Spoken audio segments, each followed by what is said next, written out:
Donc, un petit exercice sur la notion du conditionnement. Écrire. Étudier si le problème suivant est bien posé. On demande d'étudier si le problème est bien posé et de calculer son conditionnement en norme infinie en fonction de la donnée D. Trouver x, y tel que x plus dy égale à 1, dx plus y égale à 0. Voilà.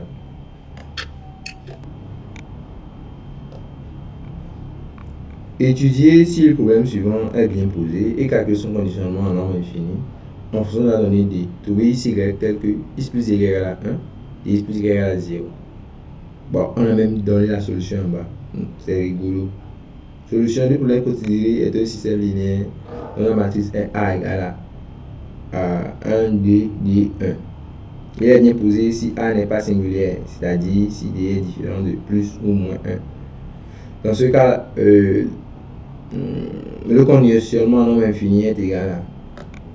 Donc, on va juste copier, on recopie juste ce qu'on a écrit là-bas et puis on a traité l'exercice.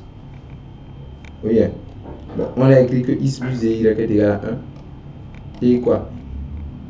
Et dx plus y égale à 0. Dx plus y égale à 0. Donc, comme on l'a dit, on associe en fait à ce système la matrice. On y associe quelle matrice? La matrice 1, D, D1, n'est-ce pas? Ceci est équivalent à dire que 1, D, D1 fois le couple XY est égal à 1, 0. C'est ça, non? Voilà. Une fois que ceci est fait, le reste est beaucoup plus facile. Quand on dit que le problème est mal posé, un problème mal posé, ici c'est un problème qui n'aurait pas de solution. Et le problème mal posé si le système n'aurait pas une unique solution, quoi. Voilà. Et vous savez, avec la méthode de Cramer dit qu'un système d'équations linéaires comme ceci admet une unique solution si seulement si son déterminant est différent de 0. Donc on va dire que le problème, la matrice est là, baptiste égale à A. Donc il va dire que le problème est bien posé. Le problème est bien posé seulement si il y a une solution unique, quoi, est posée. C'est seulement s'il y a une solution unique XY. C'est seulement si le déterminant de A est différent de 0. C'est ce que dit la méthode de Cramer, n'est-ce pas? Cramer dit que pour un système d'équations, de n équations n inconnues, un système d'équations linéaire, ce système possède une et une seule solution seulement lorsque on est sûr et certain que le déterminant en fait de ce système, le déterminant de la matrice associée à ce système est différent de 0. Donc ici le déterminant nous donne combien? Cela donne 1 moins d carré différent de 0, qui fait d carré différent de 1. C'est-à-dire que d est différent de 1 et de moins 1. Donc d est différent de 1 et d différent de quoi? De moins 1. Donc ça c'est la condition pour que le problème soit bien posé.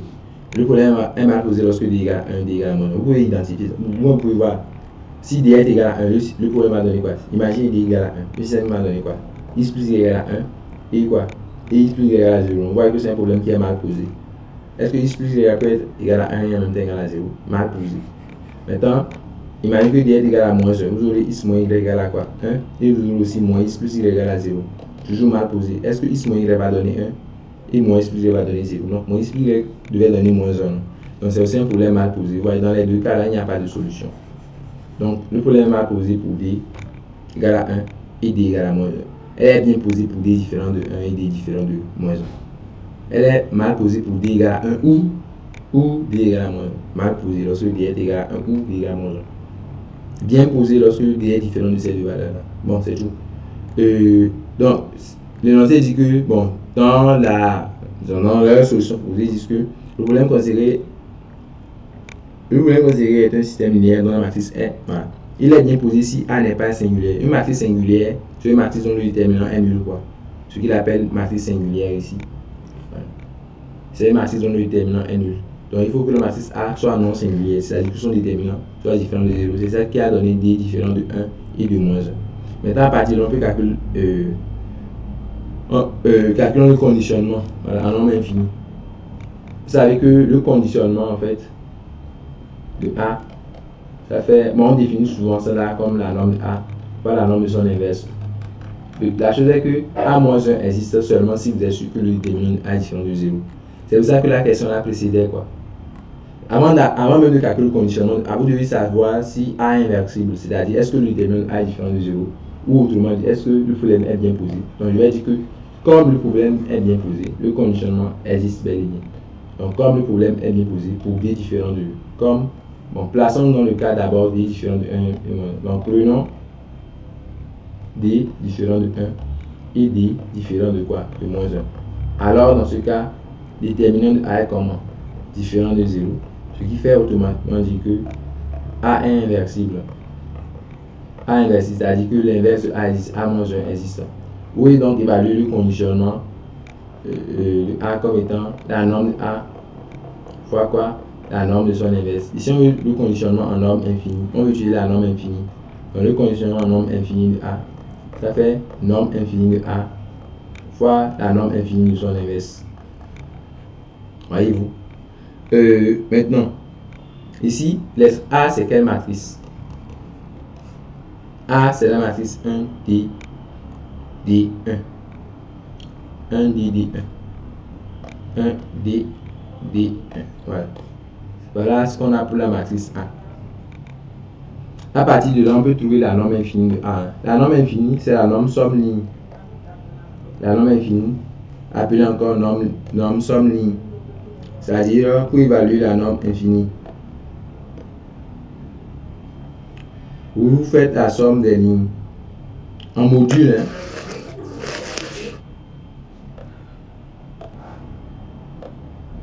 La norme infinie, c'est la norme somme ligne.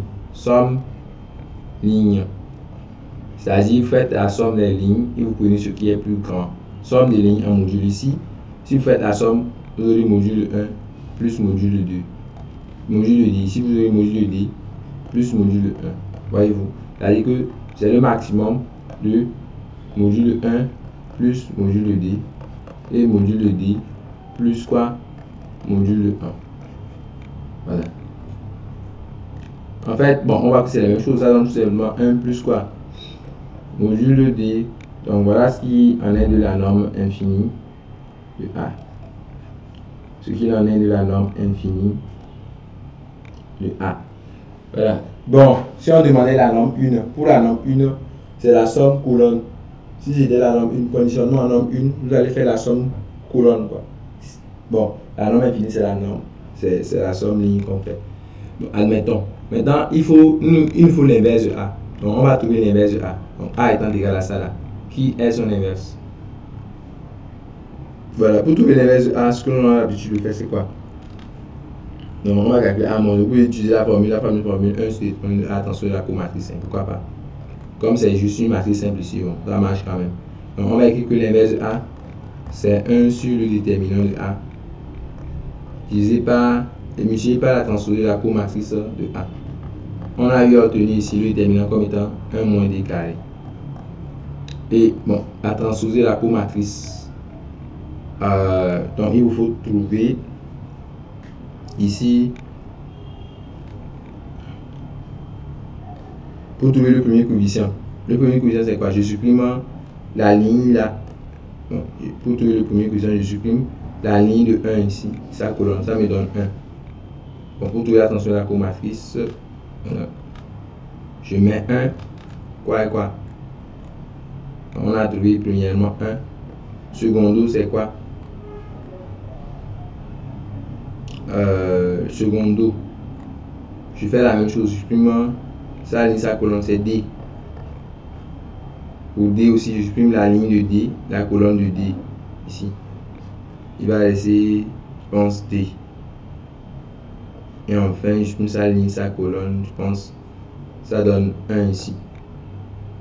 Mais bon, il faut tenir compte des signes, je pense. Les signes. Donc ici, c'est quel signe? C'est le signe plus, moins. Plus, moins, ça doit être ça. On voit ce que c'est correct. 1D carré. Bon, au lieu d'utiliser cette formule là, je vais plutôt faire usage de l'autre.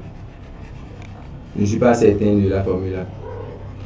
Je vais juste obtenir ça directement en résolvant le système A x égale à, ou soit carrément on pose, on donne un nom à ce vecteur là, on l'appelle peut-être E1, on appelle celui-là E2, on écrit E1 égale à, on baptise E1 le premier vecteur colonne, E2 le second, ou bien on va préférer, je préfère utiliser cette méthode là. Bon, je vais noter x, je vais noter x la colonne x1 x2, y la colonne y1 y2. Voilà. Et puis là on résout ax égale à y quoi. On résout ax égale à y. On sait que a c'est quoi? C'est 1d d1. 1d d1. L'autre c'est x1 x2. L'autre c'est y1 y2. Ok. Donc vous aurez ici x1 plus dx2 égale à y1 et dx1 plus x2 égale à y2. Alors ici c'est de tirer les x quoi. Alors ici c'est de tirer les x. Donc je vais chercher x1 équivaut à ça. Donc je regarde la première ligne. J'ai x1 plus d1 plus dx2 égale à quoi? Y1. Je vais m'en servir pour créer un 0 ici. Donc on multiplie la première par moins d. C'est-à-dire on va faire ligne 2 moins d fois la ligne 1. Donc quand vous multipliez ici par moins d, vous aurez moins dx1 qui s'ajoute à dx1, ça donne 0. Vous aurez ici moins d carré plus 1. Donc vous aurez 1 moins d carré x2 égale à. Donc ici j'aurai moins dy1 plus y2. J'aurai moins dy1 plus y2. Et puis on tire x2. On tire x2 qui est égal à quoi? On tire x2, ça donne moins d y1 plus y2 divisé par 1 moins d carré. Et x1 on sait que vous avez quoi? Ça fait y1 moins dx2, non? y1 moins dx2. Donc quand je fais y1 moins dx2, ça donne y1 moins d fois ça. Je vais juste le moins d à x2. Donc j'aurai moins d, quand moins d s'ajoute ici, on aura d carré y1. Je n'aurai moins d y2 sur 1 moins d carré. On développe pour avoir y1 fois ceci. Hein. On aura y1 moins y1 d carré. On fait la multiplication comme ça. Maintenant on ajoute ça à ce qui reste, c'est-à-dire d carré y1 moins d y2. On divise le tout par 1 moins d carré. Nous avons donc celui-là part, celui-là et celui-là. Donc on aura y1 moins d y2 divisé par 1 moins d carré. Cool. Donc c'est ce que nous avons pour x1 ça. Donc finalement on a x1 égale à quoi? x1 c'est ça qui est ce qu'on vient de calculer. y1 moins d y2 divisé par 1 moins d carré. Et ça c'est pour x1 ça. x1 c'est ça. Et là, x2 c'est lui qui est ici. Moins d y1 plus ce machin là. Donc x2 lui est égal à ça. Donc on a x2 égal à ceci. Donc vous pouvez tirer x1, le groupe x1, x2 qui est égal à donc je mets les coefficients qu'on a. C'est-à-dire ici vous pouvez écrire ça comme 1 sur 1 moins d carré facteur de y1 moins d y2. Alors qu'ici vous écrivez ça comme 1 sur 1 moins d carré facteur de moins d y1 plus quoi? y2. Donc ici x1, x2 ça fait, je vais mettre 1 sur 1 moins d carré en facteur et mettre les coefficients. Donc on a ici 1 moins d, 1 moins d, et ici on a moins d1. Bon, ça donne la même chose que je devais obtenir avant. Donc, mais si vous doutez de la formule transposée des chromatismes, blablabla, là, faites juste ça. C'est-à-dire que, en fait, je résolvais le système AX égale à Y. Maintenant, j'ai tiré X devait être égal à A-1 fois Y. Si vous tirez X. Non, en fait, ici c'est X. Et ici c'est Y. Donc, celui-là c'est A-1. Donc, A-1 ici c'est tout simplement 1 sur 1 moins D carré. 1 moins D moins D1. Et vous faites la somme des modules encore. Donc, la norme infinie de A-1. Ça fait, je fais la somme ligne. Donc, ici vous aurez quoi? N'oubliez pas qu'il y a 1 sur moins d carré ici. Donc, vous aurez 1 sur... Vous aurez quoi? En termes de module, vous aurez 1 sur module de 1 moins d carré. Voilà. Facteur de 1 plus module de moins d1. Module de moins d, c'est encore module de 2. Module de d. Vous voyez que ce qui est en bas, c'est la même chose. Donc la norme infinie, c'est le maximum des deux. Donc ça va faire 1 sur module de 1 moins d carré. Facteur de 1 plus module de d. Voilà, c'est ce qu'on garde pour lui. Donc finalement, on aura quoi?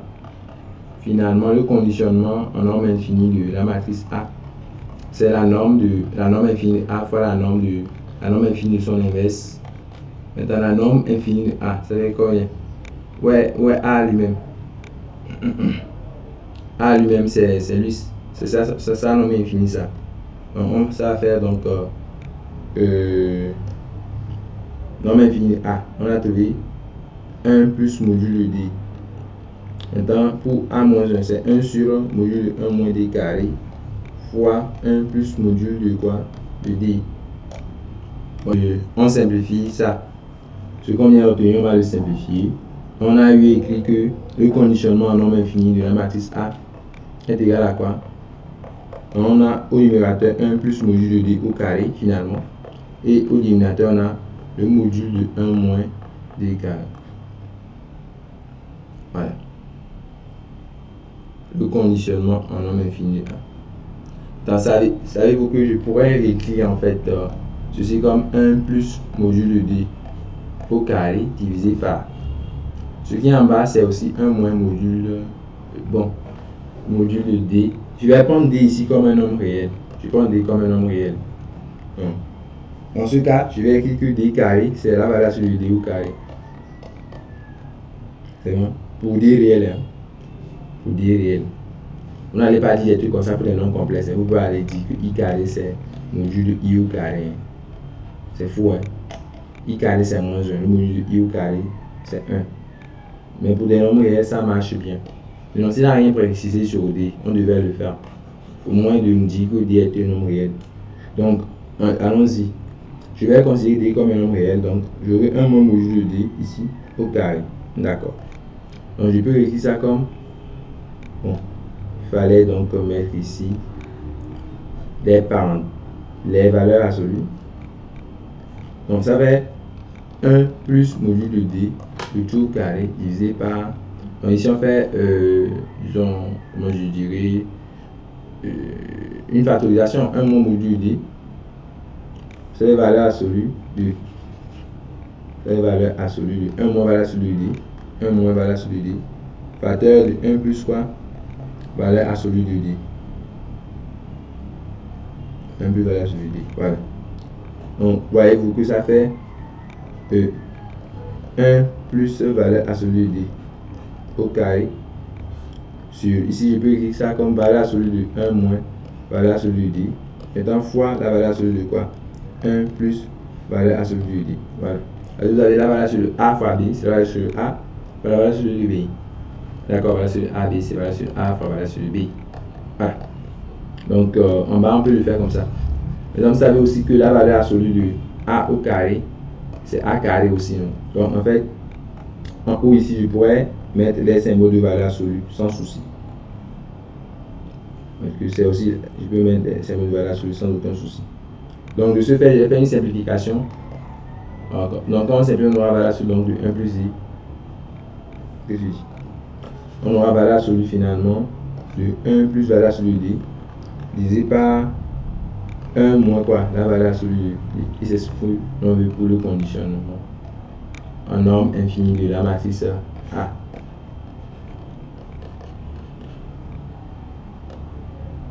On passe à la question 2. Nous allons calculer en utilisant 2.7. C'est quoi 2.7? On ne sait pas. Le conditionnement KD des électrons suivants. Is moins A est égal à 0, A positif. Donc, is moins A est égal à 0, A positif. Donc, question 2, on demande d'évaluer KD. Donc, ici,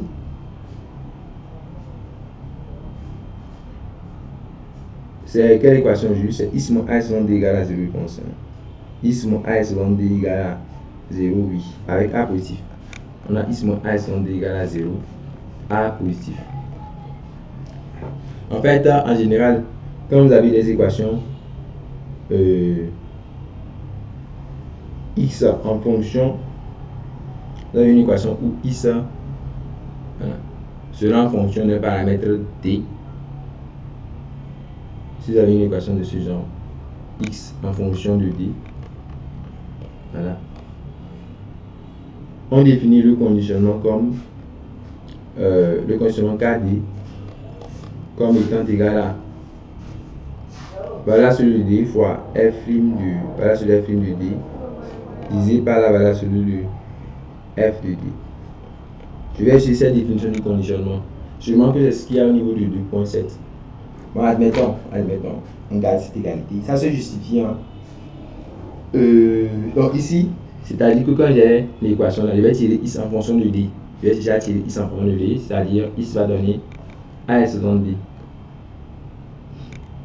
Donc x donne a epsilon d et je fais quoi? C'est ça ma fonction de d quoi. Donc ici, je vais être x égale à f de d où la fonction de d c'est quoi? A epsilon d. Et avec ça, j'évalue le nombre de dérivés f' de d. Dérivé par rapport à d quoi. Donc a epsilon d, vous savez, on peut aussi l'écrire comme exponentielle de d ln de a. Hein. Ici a est positif, donc ça marche. Il y a cette transformation que l'on fait souvent. Donc quand j'évalue ici, je trouve f' de d. J'écrirai que f' de d ici c'est quoi? F' de d. Donc on dérive. Donc ln de a, ça descend. Et puis ça va donner exponentielle de d, ln de quoi? Ln de a. C'est ce qu'on a pour f' de d. Donc avec ça on peut évaluer le conditionnement KD qui est égal à quoi? Valeur absolue de d fois la valeur absolue de f' de d. Donc la valeur absolue de f' de d c'est la valeur absolue de ln de a, exponentielle de d, ln de a. Maintenant divisé par la valeur absolue de f de d. La valeur absolue de f de d, f de d quant à lui c'est quoi? F de d c'est lui qui est a epsilon d, c'est lui qui est exponentielle de d ln de a. Donc je mets sur valeur absolue de exponentielle de d ln de a. On voit que les valeurs absolues de d exponentielle de ln de a vont partir, ça et ça. On aura finalement valeur absolue de d ln de a pour le conditionnement k de d. Donc par rapport à ce que l'énoncé a donné comme solution, tout ça correspond.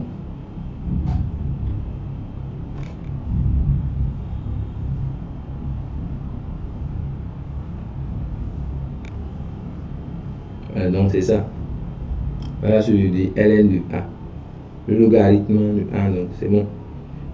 Donc on voit que c'est juste une simple résolution d'équation. Donc ici on prend d moins x plus 1 égale à 0. Ensuite on prend d moins x plus 1 égale à 0. Donc d moins x plus 1 égale à 0. Donc je tire x quoi. X en fonction de d. Donc x ici, ça fait quoi? Ça fait d plus 1. Donc x est égal à ici une fonction de d. Cette fonction de d étant égale à d plus 1. On évalue alors le conditionnement KD comme étant égal à valeur absolue de d, valeur absolue de f' de d, sur valeur absolue de f de d. Ce qui donne alors valeur absolue de d, valeur absolue de f' de d c'est 1 ici. F' de d c'est 1. Donc fois 1 sur valeur absolue de f de d, donc divisé par valeur absolue de d plus 1, donc ça donne valeur absolue de d sur la valeur absolue de d plus 1. C'est ce que l'on peut constater.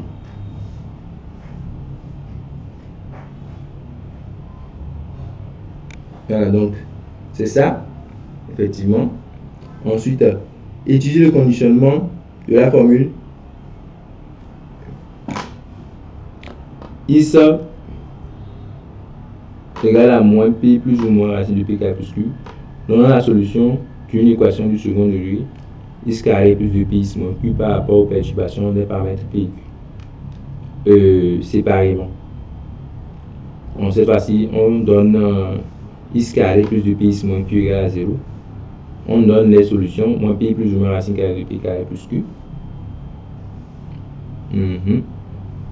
On demande les conditionnements par rapport à p et puis par rapport à q.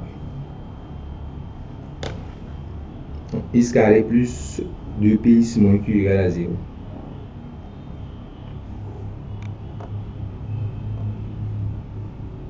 x carré plus 1 de px moins q égale à 0. Donc la résolution a donné avec la méthode discriminante très certainement x en fonction de p et q comme étant égal à moins p plus ou bien moins racine carrée de p carré plus q. Et c'est ce qu'on obtient effectivement après résolution. On admet donc ici que p carré plus q est positif. Bon, on demande conditionnement par rapport au paramètre p.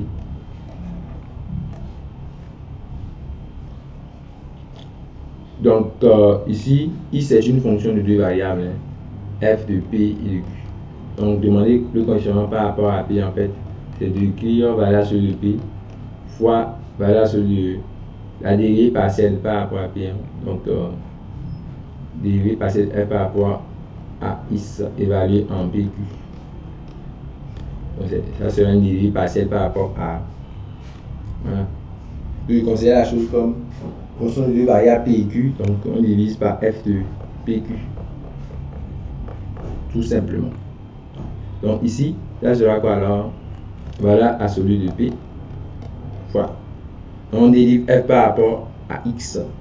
On dérive f par rapport à p en quelque sorte. Quoi. Donc si on dérive ceci par rapport à p, on a quoi? La façon f par rapport à p, on a moins 1 plus.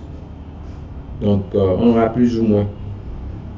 Donc il y aura 2p sur 2 racines de. Donc les deux vont partir. Donc ça sera la racine de p carré plus q en bas et p en haut.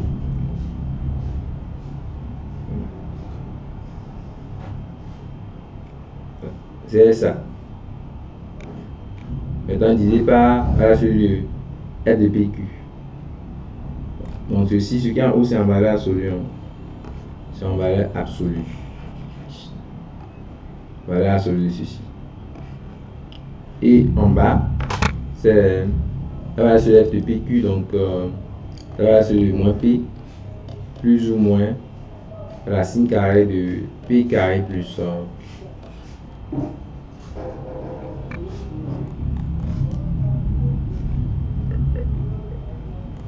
on va que cela donne donc on va qu'il y aura des simplifications parce que ici quand vous faites moins 1 fois ça plus p, ça va passer ce qui est en bas. Vous aurez moins 8 si je ne me trompe pas. Vous aurez moins racine de p carré plus q plus ou moins p. Ouais, ça va passer avec ce qui est en bas. Bon, essayons d'évaluer. On va évaluer sur le p fois. Bon, divisé par valeur sur le moins p plus 1 ou moins racine de p carré plus q. Voilà, maintenant fois, donc ceci sur ceci en fait. Maintenant fois l'autre. Il va sur le 2. On fait le produit, donc on aura moins racine de p carré plus q plus ou moins p.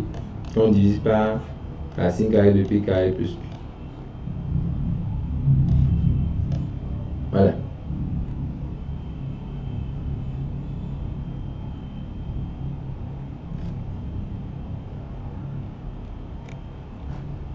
Ensuite, ici c'est un plus ou moins. C'est plus ou moins, je pense. Plus ou moins p. Ensuite, qu'en est-il de celui-ci et celui-là? En fait, ils vont se simplifier parce que soit c'est plus, soit c'est moins. Si vous remplacez par plus, vous aurez ici moins p plus racine de p carré plus q. Alors que en haut, vous aurez quoi? Si on remplace plus ou moins par plus, si plus ou moins c'est plus, ça va donner moins racine carrée de p carré plus q plus p. Vous voyez qu'en valeur absolue, ils seront les mêmes. En valeur absolue, c'est les mêmes, hein, parce que bon, ils sont opposés, quoi. Ce qu'il y a dans les arguments sont opposés. Voilà. Alors que si on place le plus ou moins par moins, ça va donner moins p moins ici. De l'autre côté, ça va donner quoi? Moins p moins ici. Vous voyez qu'en valeur absolue, c'est les mêmes choses. Donc quoi qu'il en soit, ils vont se simplifier, quoi. Les deux là, c'est les mêmes. Ils vont se simplifier. Ce qui va donc nous permettre d'avoir voilà ce p sur racine carrée de p carré plus q, ce à quoi on s'attend. Ok. Maintenant, il reste le conditionnement par rapport à Q. On utilise la même formule, valeur sur le Q fois la dérivée partielle de F par rapport à Y, évalue le coût de PQ en valeur absolue, et par valeur sur le F de quoi? F de PQ. Voilà. Je rappelle que ici est donné ici par P plus ou moins racine carrée de P carré plus Q. Donc ce qui donne alors valeur absolue de Q fois. On dit F par rapport à Q, on dit ici par rapport à Q, ce qui donne plus ou moins. Donc racine de P carré plus Q, là déjà va donner 1 sur 2 racine de P carré plus Q1 divisé par la valeur absolue de F de PQ lui-même qui est ceci. P plus ou moins racine carrée de P carré plus Q. P plus ou moins racine carrée de P carré plus donc ceci nous donne plus ou moins valeur absolue de Q sur 2 fois racine de P carré plus Q facteur de P plus ou moins racine de P carré plus 1.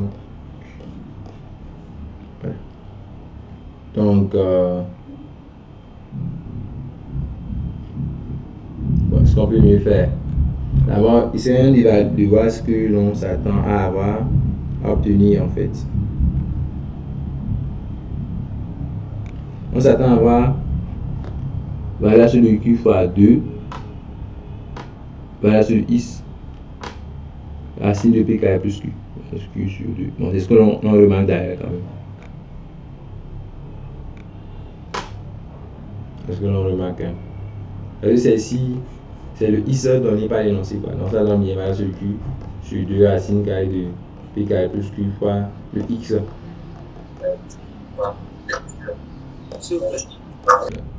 Donc ici il y a une valeur absolue, c'est ça non? Il y a une valeur absolue ici. Donc il n'y a pas de plus ou moins finalement. Il n'y a pas de plus ou moins finalement. Ou d'autres, on va quoi d'autre. En bas également, il y a une valeur absolue ici.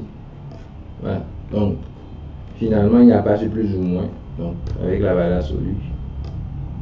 Et donc en bas ici, il y a une valeur absolue.